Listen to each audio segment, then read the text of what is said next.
Good morning everyone. For today's video, I will do a detailed explanation of our cage since we have lots of inquiries. So the measurement of this is 8 feet by 4 feet by 8 feet 4 feet high. So why such measurement? So that I don't have to cut the screens because we buy the screens at the sizes of 4 feet by 8 feet. Okay, so we don't put the door anywhere on the on this part or anywhere for that matter. We put the door under. Yeah, it's somewhere there. It's in the middle. So it's easy, it's hard for the bird to get out. So this one is an access door. So just good enough to put all the fruits and and the treats. And then for the feeder, pwede nyong gayahin ganito. It's like this. So it's a sliding door up and then you get everything. Yeah. So when you make the sizes, make sure you have the balls first, so that will be your basis for the size of the holder. Okay, and then nest box. For the nest box, we use drum. It's more practical. Birds cannot destroy it. And also, we have a secondary door. And then there, you can see, we don't use sawdust, we use branches.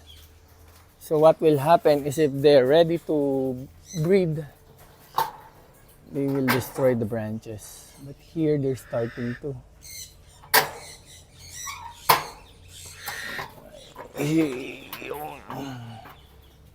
Here they're ready because ayan, ano na siya, durog na. It's already fine. So this one is nesting. Oh, and then there I have to replace the perch.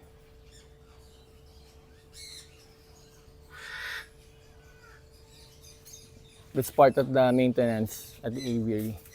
So here we have like 11 breeding pen. So this is our recommended setup. But for our friends in the south, in Sultan Kudarat, I suggest you use the 6, 6, 12.